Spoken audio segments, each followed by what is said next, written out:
Hello, our friends, Evolutionary Energy Arts family. Hello there, welcome back. And Uncle Rama's here. Hello, boys and girls, it's your Uncle Rama. Stay prepared out there. He is a little concerned tonight, so he's here helping us. Yeah, well, some people that we know in California were saying it's shaking. And yes, Malibu was hit by a 4.7 and a bunch of aftershocks. In fact, Southern California, broke the record for the most magnitude 4s and above in a single year. And we still have, a full quarter of the year to go. What's going on here? And you have 30 quakes in this area that we're talking about in the last 24 hours. 2 of them were 3.4, of course, that one 4.7, and the rest are smaller. But it's still very noteworthy. And, I fully expected, honestly, the big one to hit in 2024. I felt 2024 was going to be the year of the big one. Well, there's still some time left. We'll see if it manifests. Hopefully it won't. But again, have a plan in these times, including a plan in case of WW3, which looks like it's being slowly telegraphed every single day, pretty much.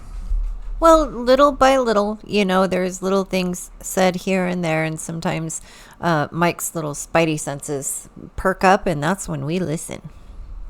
Okay, so right now, as we're making this, it's September 12th. October 12th is a date to watch, and we'll talk about that in a second. But it's expected that Blinken is going to announce tomorrow that the U.S. has given Ukraine the green light to strike deep inside of Russia using Western-made Storm Shadow missiles, which would use U.S. satellites and logistics to get the job done. This would mean NATO and the U.S. are at war with Russia directly, and this was explained by Putin here.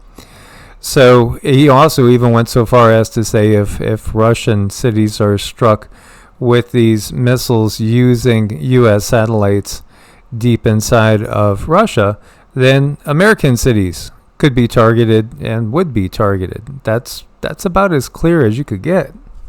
I think so. What's your feelings? What's your take?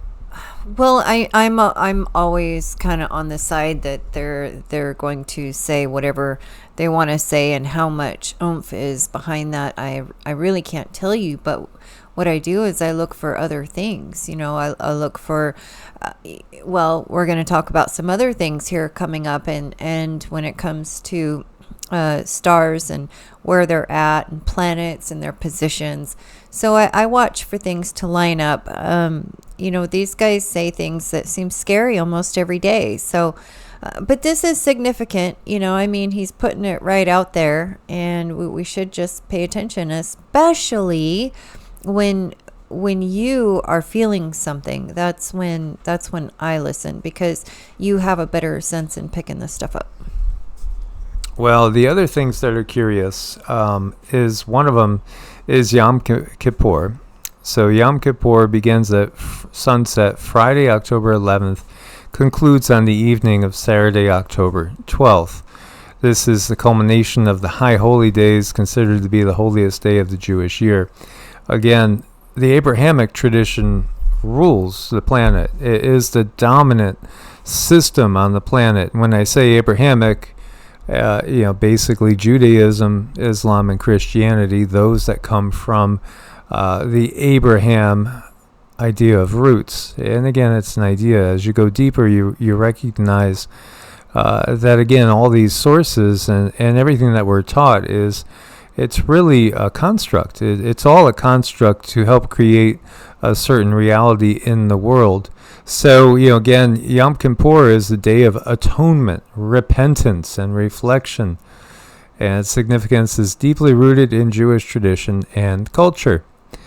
May this day bring spiritual renewal. Yes, absolutely. Every day should have that spiritual focus on it. That's living a spiritual life. And we need to become more spiritual beings, recognize our multidimensionality, the fact that there's so much more that goes on in the realms around us that do affect us, but we might not be able to actually visually see it with your eyes. And I saw Elon talking today. He was talking to somebody that was kind of putting down some ideas, and he said, well, you use Wi-Fi, right? Can you see it? No, you can't see it, but you know you use it, and it's something that you know is real. And we also have this comet that we were just talking about this morning, and this comet's going to make its closest approach to Earth on October 12th, 2024. And again, we get that it's not really a comet, it's a ship. Others have said that. I saw a couple of posts one time before when we were stating that another comet was a ship. Well, they would use like hyperdrive, like the Millennium Falcon, and they would just simply pop into hyperspace and pop out right next to us. You have to realize that there are beings out there. They're not all hyper advanced. You have some out there that may only be a century ahead of where they show us we are at now, or 2 centuries ahead. You have beings that are not that far ahead, and then there are beings that are just incredibly ahead of us. There's everything in between. So yeah, there are definitely beings out there that are going to have technology that would not be that far advanced and wouldn't necessarily be using hyperspace, especially if they have a bunch of stops. Let's think about a commuter train that stops at certain locales. You can't go to hyperspace on a commuter train because it's going to be stopping all the time. Or if you are taking samples and you're looking at conditions in different locales, you're not going to jump to hyperspace and then stop and then jump to hyperspace and then stop. No. Again, there's many different purposes out there. There's many different types of ships out there. It's fascinating too how well documented the ships are in the Vedic books as far as the different Vimanas and their different capabilities. Again, the Vimanas are synonymous with our modern UFO, UAPs, and also USOs too, underwater submerged operating vehicles that we don't know exactly what they are, that seem to have capabilities that are far beyond ours. There's everything and everything in between out there.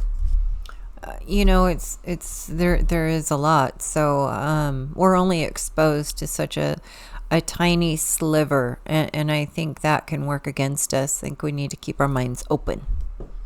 Absolutely. I mean, this subject is one that makes people very uncomfortable because it really shifts us from being on top of the food chain to not on top of the food chain, and that's not a comfortable place for many people to be. Oh, no.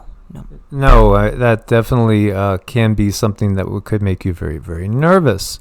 Your health is so key in these times because the toxicity of everything out there right now is claiming more lives than any of the wars that are going on right now, unless you look at the toxicity as part of the war on humanity, which it absolutely is. Ginger, turmeric, fabulous tools and agents for health and healing. We do make the dog's food ourselves. We do all our own cooking too. We don't eat out anywhere. I don't trust at this point any food I was going to get at any restaurant right now. Too many reports of people getting sick with foods they used to trust. But turmeric is very powerful. And it's something that, Cindy has noted, boy, when she gives me extra turmeric during the day, I do so much better. And I want to say again, ginkgo biloba is something, don't underestimate that too, because I just felt so sharp the last few days when she was making sure to put it out for me to take. Turmeric and ginger, very, very powerful. When I was absolutely at my sickest and I was not well at all, I was really underweight. I was struggling. Every night was, just get through this night. Turmeric and ginger, that's what I took. And I really believe that had such a huge it had such a huge hand in pulling me through the absolute worst time of my life. I mean, it helped the inflammation, it helped the pain, it helped anything else my body was, really, really struggling to try to heal. And that turmeric and ginger, boy, I really increased the doses. I did go pretty high on the doses, but I felt I needed to, so I followed my instincts on those, and it worked out. So to this day, if I even get just not feeling well at all, I'll go right back to that turmeric and ginger. I don't need to take nearly as much as I used to, so just a little bit works for me now, but I think it really squashed some really bad things that were trying to progress in my body and my blood. Oh, absolutely. Papaya is another thing that can do a lot of good, as it does have the ability to kill parasites. Nature has everything we need.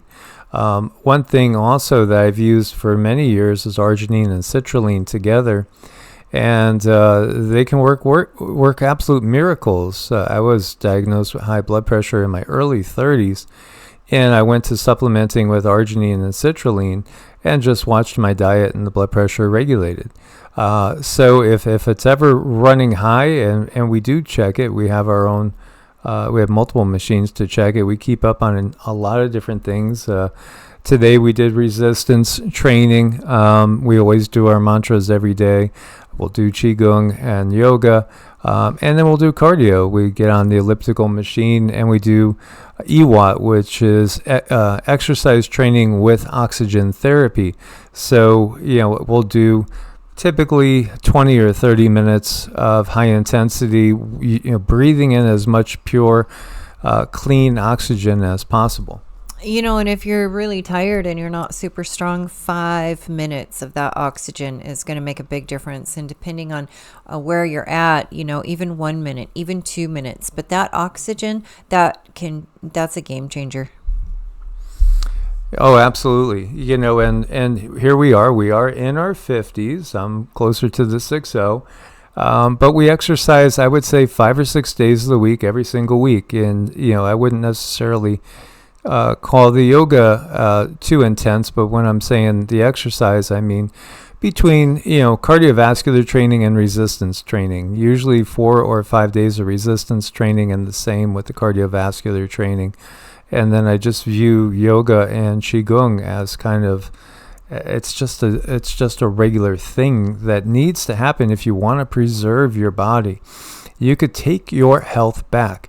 Again, arginine and citrulline, they could, right here it will say it can lower blood pressure by basically 5 mm's, right off the bat. You add in a few dietary changes and you add in some regular exercise, and you could definitely get back into a very healthy blood pressure range without the need to take anything that's going to cause any more issues. Parasites. Oh, yes, absolutely. Parasites. Wormwood. We do use wormwood. Cloves. Again, we were talking about turmeric and ginger. Those are helpful as well.